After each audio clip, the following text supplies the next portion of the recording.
Hi new moms, welcome back to my channel. Day 5 breakfast రెసిపీకి అయితే పోహాతో Cerelac prepare చేస్తున్నాను.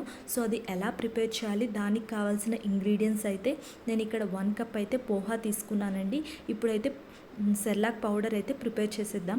ఫస్ట్ స్టవ్ మీద ఒక కడాయి పెట్టుకొని అది కొంచెం హీట్ అయిపోయాక పోహా అయితే యాడ్ చేయండి. సో ఒక 1 మినిట్ అయితే డ్రై రోస్ట్ చేసుకోండి. రోస్ట్ చేసేటప్పుడు సిమ్లో పెట్టుకొని అయితే రోస్ట్ చేయండి, లేకపోతే మాడిపోయే ఛాన్సెస్ ఉంటాయి. సో చూడండి, ఇలా క్రిస్పీగా ఉన్నప్పుడు అయితే మనం స్టవ్ ఆఫ్ చేసేసుకోవాలి.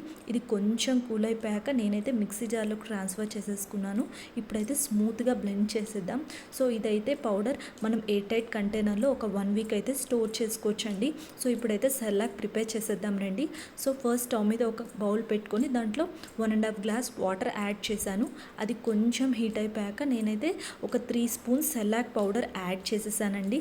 సో సిమ్లో పెట్టుకొని అయితే కుక్ చేసుకోండి, లేకపోతే లమ్స్ లాగా ఫామ్ అయిపోతాయి. సో చూడండి, మిడిల్లో అలా మనం స్పూన్తో మిక్స్ చేస్తూ ఉండాలి, లేకపోతే స్టిక్ అయిపోతుంది పౌడర్.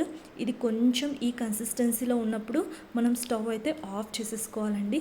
సో ఇది కొంచెం అయితే కూల్ అయిపోవాలి చూడండి.